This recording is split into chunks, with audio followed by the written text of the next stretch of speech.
When I was replenishing the money I blew in those accounts, I had to work a secondary job to get it. And it took a lot to be able to get that money back in there just to do it again. But I didn't lose hope. I was cussing and ranting and raving the whole time I had to do it, wanting to quit the extra job I was working. But I knew unless I did this, nothing's going to change. Nothing is going to change unless you put your feet to the ground and say, I'm digging my heels in. I know it's going to be hard. I know I'm going to have pushback. I know it's going to be requiring me to put time into it. When all my friends are out there running around and clubbing and doing this and chasing tail and doing this and doing that and drinking and having fun on the weekends, no, I'm going to be in these charts studying. I'm going to be living my life differently. But they're still going to be out there trying to chase tail, broke as fuck, driving a beater fucking car, and ain't doing shit in their life. And you'll be able to pull down annual fucking salaries on a week. You can't even imagine where you're going to be. You can't even imagine it. Whatever you think is your level of success, it's not big enough. It's not big enough. You have no idea when you strip all these limitations that you put on yourself. You shackle yourself with your own mindset. You do it. This is all I can see myself doing right now. When you start making $100,000 a year, you start thinking to yourself, oh shit, that wasn't all that hard. I thought it was really hard. Well, now I'm going to aim for $500,000. And the attempts that you do to do that, you get there in less than half the time. And you start thinking, well, shit, they say the first $1 million is the hardest one. I'm about there. Boom, in a couple more months, and then you're there. And you look back and say, $1 million isn't all that much money. And yeah, it took some effort, but it didn't take as much effort as I thought it was going to take. And then you start making $5 million, $10 million. 15 million, 50 million. And I know I'm talking in numbers none you can fucking comprehend, but it is what it is, folks. It's just math. It's just math. You're compounding the efforts of what you're able to do on the smallest form. And watch it. That's teaching you patience. You don't have that. When you first start, you don't have patience because you're trying to chase the lead dog. Whether it be me, somebody else that's saying they're making money, someone else is doing something on a live stream, someone else is doing signal service, someone else is doing whatever. You're constantly trying to run. When it's better for you in the beginning to learn to sit still, observe. How are you thinking about the marketplace? Do you feel like this insatiable desire that you got to be in there today? Like, come hell or high water, even if you only get 5 handles of the 30 handle run, if you just get a piece of it, at least you got something. You took a bite of the beast that you've been hunting. That's a hyena's approach. I don't trade like a hyena. I'm not out there cackling and making crazy noises and shit, trying to just get a bite of something. I'm out there literally stalking and waiting. And when I see the weak one in the herd, the Judas swing, to see the retail traders thinking that they got something that's easy money for them, if that's 100% diametrically opposed to what I'm anticipating in price, I'm running that fucker down. And I'm going home with a full belly. And I'm not second guessing it. I'm not worrying about what other people are doing, what they think's making the market go up or down, what the volume profile said, what volume node they're looking at, what point of control, what VWAP, what fucking supply and demand zone, what Elliott wave count is. I don't give a fuck about none of that stuff. I know exactly what I'm looking for. I'm not worried about anything else. I'm dialed in. I know exactly what I'm hunting. I got my eyes set on it, and I'm going to run it down. And I'm taking it home. That's not arrogance. That's not narcissism. That's absolutely defined as confidence, because I've been here enough times to know that what I'm doing works. I don't need to change it. I don't need to look at somebody else to help me make it better. I'm not looking at any retail logic because it's not even in there. I'm attacking that. I am an apex predator that is attacking the weakest form of trader in this industry at a time when they're making their actions known. Because whatever you can do with the least, if you have a measurable outcome that is more times than not delivered to you based on a model that you're working with, when you do that same procedure over and over again, just like a cookie cutter, you take it and you press it into the dough. Are you expecting a star-shaped cookie dough cutter to give you a shape of a circle or a square? No. It's designed to do one thing. You press it into the dough, you lift it up, there you have a piece of dough that's cut out in the form of a star. Wonderful. Are you trying to do something else outside of that? No. Your job is to find another place where you can find the dough, which is a trade setup, and you're going to press your cookie cutter, which is your mold, or your model rather, press it into that dough and pull it out. And you take home that star-shaped or whatever the shape of that cookie cutter is, whatever your model is, if it's the optimal trade entry, if it's the silver bullet, if it's, anything else. That's all you're there to do.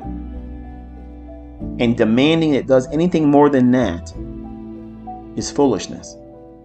The results that you get from the least amount of leverage from that is irrelevant in the beginning, because you have to get to the point where you can replicate that over and over and over again, more times than not over the course of a month, over the course of a week.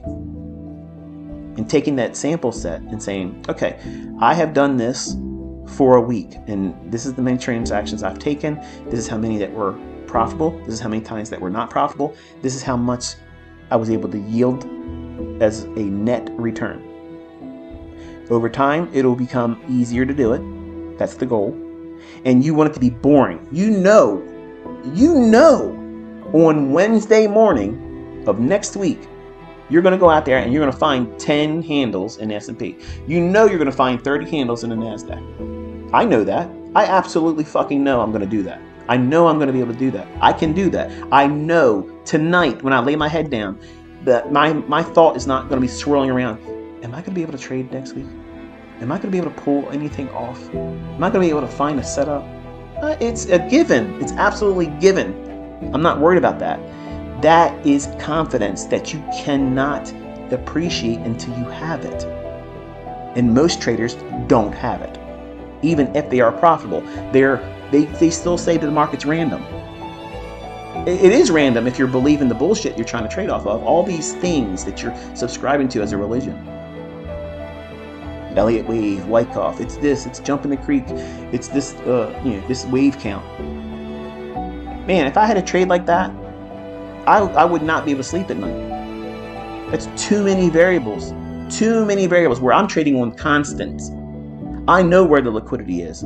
I know where the inefficiencies are. I know what the economic counter is going to produce a injection of volatility at a specific date and time. I'm not clueless. I'm not confused. I know exactly when I'm going to step my ass in there and tap dance all over this shit and moonwalk my ass out the door with a bounty. I'm going to do that anytime I fucking want. And when you learn how to do it, you'll do the same thing. It's confidence that you cannot appreciate until you have it. In the hands of weaker men and ladies, you'll be a prick like I was on American Online when I finally got it. I was an asshole. You think I'm an asshole now? No, I was bragging. I was really bragging all the time. I'm just spitting facts right now, and I'm bringing receipts every single day. But you don't want to accept it because you can't do it yet. And you think it should have happened to you because you watched a few videos, or you scribbled some bullshit on a notepad or a napkin at work, and you think that you've been journaling. That's not a real attempt at doing it. You're half-assing it. And if you're half-assing it, don't be surprised when you get half-assed results. When you make it your business, that this is your career, you are learning how to operate and run a business. What is it? You Incorporated. You Incorporated. These people will try to tear you down all the time. And the more success you have, the more success that you share, there are more of them going to come at you. Are you going to live your life worrying about what they're going to say about you? Fuck these people. They are losers. The fact that they're spending their time talking about you, they're fucking showing you they're losers. Nobody that has success spends any time talking about somebody else. Nobody does. Nobody has time talking about that shit. You keep your business minded by you. You mind your own business. Nobody else is going to mind it. You do it. And you stay out of everybody else's business. You keep your head in the charts. You keep building, understanding yourself, where you make mistakes, where do you fear, what do you get anxious about, what do you get too overzealous about prematurely or overconfident, because there's a real thing like that. Identify those things. They're going to help you prune that tree, that money tree that you're growing into a money tree. I'm a money making dynamo. I can walk out these fucking doors. I could lose everything. I could literally lose every fucking thing. And I could start with zero money in my fucking pocket. And in 12 months, be a multimillionaire again. Do you feel that confident about yourself? Because everything I talked about in this presentation today, it all leans on having one skill set. And that's hard. It's real hard if you don't know what you're doing and you're brand new, you have no experience, you've never been here before. Every little tiny fluctuation, one tick against your entry, feels like the beginning of a run on your stop. And that's not what it's like when you're thinking like I'm teaching you. I trust my model. If it goes to my stop, I placed my stop incorrectly, and I'm okay with that. I know the likelihood of my next trade is going to be just as well as the one I just entered. It's not diminishing. The efficacy of my models are not diminishing. They're constant. Your appreciation for those models and approaches are on the upslope. You're at the beginning of your journey, and I envy all of you. I envy all of you. I miss those moments of astonishment where I would see something and I'd like, okay, this is what it should do, and let's see what happens. And it delivers perfectly to the tick. And then you're looking around the room like, am I supposed to know this? Like you're expecting the black suits to show up in front of your house. A helicopter's landing in your backyard like, you're coming with us, you know? Those moments of astonishment are amazing. Those epiphanies, those moments where the veil is lifted and you see the market as it really is in binary form. You know, when Neo finally understands who he is and where he's at, he doesn't see the people in front of him throwing punches. It's just zeros and ones. And all he has to do is, this is what his response is going to be. And he knows what they're going to do before they do it. That's a macro. The idea is, in closing, you need to guard your mind. You need to do the very least in the beginning. Because if you can't get experience or growth or progress measured in any capacity with the least amount of exposure to risk, it matters not how much more risk you can accumulate. What's the difference is if you have 15 contracts on or if you have one micro lot on. If you're wrong about what you're trying to do in the marketplace, the market's going to show you. Do you need the maximum pain, the maximum expense, the maximum discomfort for you to appreciate that you're not following the model correctly? Because some of you, you're full of shit when you say, I got to learn how to trade with real money. That's the only way I can learn how to trade. No. What you're doing is you're saying that I'm a fucking idiot.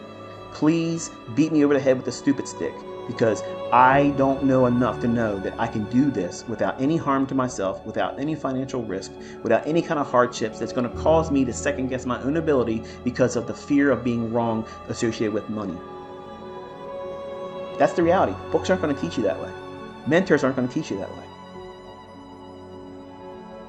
It's sugar-free, as it should be. You want it to taste sweet like honey. And sugar is a disease causer. The more you can cut sugar out of your diet, the best you're going to have in terms of health. The same way with trading. You want meat and potatoes, baby. Meat and fucking potatoes. That's it.